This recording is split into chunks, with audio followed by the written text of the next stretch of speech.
Continuo. O fenômeno puro é o objeto da fenomenologia. Então, é aquilo que ele gostaria de alcançar. Esse objeto da fenomenologia, ele é sem transcendência. Por aquilo que eu tinha acabado de dizer, a transcendência deve ser colocada de lado, ou, usando a expressão preferida do Husserl, colocada entre parênteses. É preciso que eu deixe de lado tudo que eu já tenho, que eu já conheço, que eu já penso sobre um objeto para melhor conhecê-lo. Só se eu conseguisse retirar tudo, eu conseguiria alcançar, então, o objeto puro, que é o objeto da fenomenologia. Veja que retirar tudo seria retirar o próprio eu. Um eu que marca a consciência. Daqui a pouco eu volto para isso, mas antes preciso, né, dizer o que ele vai falar para nós sobre o que ele está chamando de fenômeno psicológico, né, que é diferente do fenômeno puro. Então, o fenômeno psicológico é o objeto da psicologia, mas daquela psicologia que está nascendo lá no seu tempo, que é a psicologia científico-natural. Lembre que também, na virada do século XIX para o século XX, eu disse para vocês que seria o tempo que o Freud está iniciando o seu conhecimento, né, criando o campo todo da psicanálise, mas ao mesmo tempo é o tempo em que surge a psicologia como ciência. Né? Todo mundo conhece essa história de como é que a psicologia nasce como ciência, lá nos laboratórios do Wundt, na Alemanha. Depois isso vai se estender aos laboratórios do Vallon, nos Estados Unidos, quando se está tentando fazer um conhecimento psicológico que pudesse ser medido, quantificado. Inserido aí, então, naquela tendência positivista de se construir que a ciência que acreditando que a ciência que tem valor seria só a ciência que pudesse ser quantificada. Então, aqui o Husserl se opõe a essa ideia, dizendo, não, esse objeto aí, que pode ser observado, não é o que interessa à fenomenologia.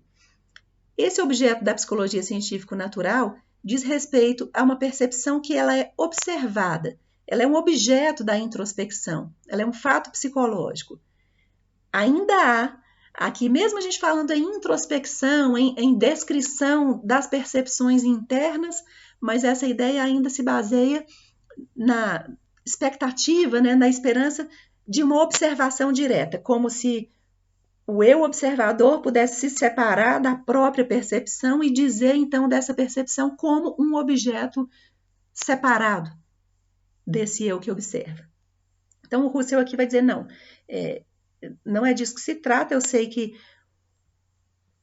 o objeto mesmo que eu gostaria de conhecer não é esse possível de ser descrito por esses mecanismos aí propostos por essa psicologia desse tempo. A gente deixa isso entre parênteses, se alguém quiser perguntar, mas isso não vem muito ao caso para nós agora, entender o que o Husserl está pensando sobre a psicologia científico-natural que está nascendo lá na época que ele está escrevendo. Vamos deixar isso de lado e voltar para o que ele está propondo? Então, vamos voltar àquela ideia do objeto puro, do objeto percebido, então, com a transcendência colocada entre parênteses, e retomar o fio da ideia de que para conhecer, eu teria que, então, retirar do ato da consciência toda a marca do eu. Olha só o que está implicado aqui. Está implicado a ideia de que eu e consciência não são a mesma coisa. Né? A consciência, em cada pessoa humana, seria, então, uma estrutura anterior. Seria aquele pensamento vazio, que a gente já tinha visto que o Husserl vai considerar que, né, aquele pensamento afirmado como existente pelo Descartes, sem referência ao mundo. Daqui a pouco a gente vai voltar a ver o fio do pensamento do Husserl chegando à conclusão de que isso é impossível. Mas, por enquanto, quando ele está pensando, não, eu gostaria de conhecer o fenômeno puro. O fenômeno puro só poderia ser conhecido através de uma redução completa, ou seja, da retirada total das transcendências. Isso quer dizer, o fenômeno puro só poderia ser conhecido por uma consciência também pura. E uma consciência pura seria uma consciência sem eu. Tá? Para a filosofia é possível pensar uma coisa assim. Para a gente aqui na psicologia, a gente já sabe que não é. Porque todo o meu modo de pensamento está marcado desde o dia que eu nasci pelas minhas experiências concretas e singulares da minha vida. A consciência em mim, se eu posso pensar numa estrutura chamada consciência e que não sou eu, a consciência em mim está marcada pelo que eu sou desde que eu vivo. Então, desde sempre, para mim. É impossível retirar de uma consciência humana tudo que diz respeito a essa pessoa específica que se coloca diante do objeto do conhecimento. Então, aqui a gente está caminhando para o que vai ser, né, o princípio de conclusão do Husserl e o que vai realmente definir a fenomenologia como indicativo, como método, enfim, como orientação para as nossas possibilidades de conhecimento. E aqui eu vou ler uma frasezinha que está na página 71 do nosso texto, que diz assim: a toda vivência psíquica corresponde, pois, por via da redução fenomenológica, um fenômeno puro, que exibe a sua essência imanente, como dado absoluto. Então, o meu ato de conhecer é uma vivência psíquica. A ela corresponderia um encontro puro, né, entre um fenômeno puro e a consciência pura. O problema que vai aparecer aqui para nós é que, na medida que é impossível retirar tudo, é impossível fazer com que a minha consciência se torne uma consciência pura, despida de mim, isso vai fazer com que seja preciso pensar ou compreender de um modo, então, outro, o que é o processo mesmo, ou o momento do conhecimento para a consciência humana. E aqui a gente vai voltar com a palavra transcendência e perceber o que Husserl vai dizer, que o objeto, esse tal fenômeno puro, que seria, usando uma expressão que talvez você já tenha ouvido no Kant, né, que é pensar as coisas em si mesmas, ou as coisas mesmas, nós não temos acesso a elas. Ou usando aqui um vocabulário do Husserl, ele vai dizer, o objeto é transcendente ao eu que percebe, está fora dele. Então, o objeto que eu quero conhecer me transcende, ele está fora de mim. E aí, o texto vai chegar a isso daí, o que vai fazer com que a transcendência seja algo incontornável. Porque então eu só poderia alcançar o que está fora de mim se eu me colocasse fora de mim. Mas se eu me colocar fora de mim, eu não sou mais eu. Percebem essa tensão lógica mesmo aqui? Pensando na experiência humana, eu poderia dizer isso de outra forma, né? Pegando pelo outro lado desse raciocínio, quer dizer, de certa maneira, cada um de nós está preso em si mesmo. Eu não posso ser outra coisa que não eu. Eu não posso perceber o mundo de outro modo que não o meu.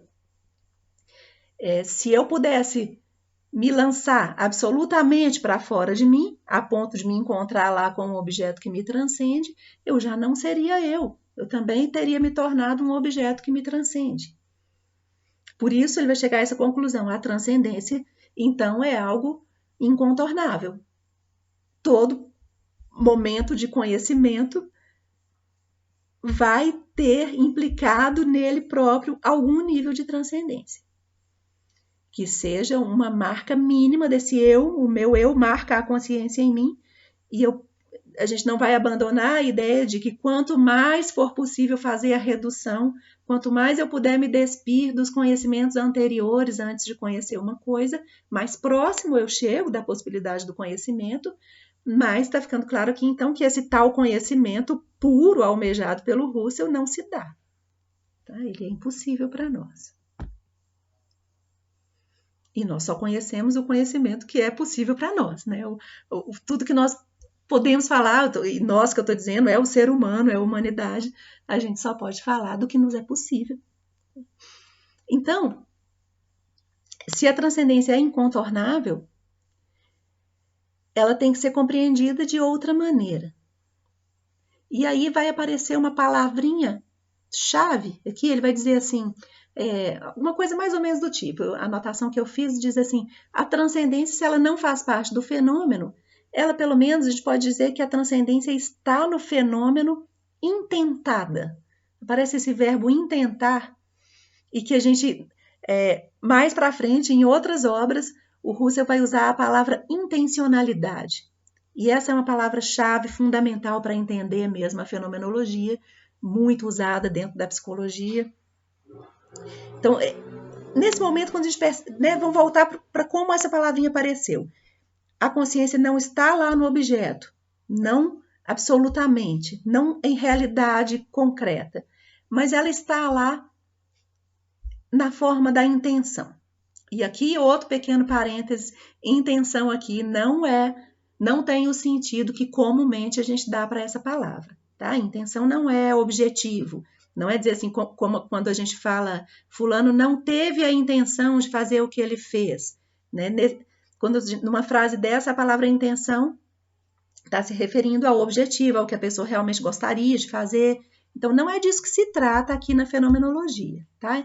Intenção aqui está só querendo dizer que há uma orientação, uma direção. É isso que quer dizer aquela frase que eu disse lá no início. Toda consciência é consciência de alguma coisa. A consciência que é consciência de alguma coisa é porque ela está intentada, ela está direcionada, ela está orientada na direção daquela coisa a qual ela está se referindo a cada momento. Então, a intencionalidade é a palavra que vai dizer daquela unidade que eu já tinha dito antes, da unidade entre a consciência e o mundo. Então, o que nós aprendemos direta e intuitivamente é esse objeto intentado, é esse objeto que é o fruto da intencionalidade, que ele aparece pelo modo mesmo da intencionalidade que diz desse encontro consciência-objeto ou consciência-mundo. E aqui está a fenomenologia, esse é o cerne, o núcleo do pensamento fenomenológico. A partir da fenomenologia, nós podemos estudar os objetos tal como eles aparecem à consciência. Esses são os dados da consciência. Isso é o que nós temos. Diante do copo que está aqui ao meu lado, o que eu tenho é o copo tal como ele aparece à minha consciência nesse momento. Faço uma última paradinha para a gente concluir no próximo.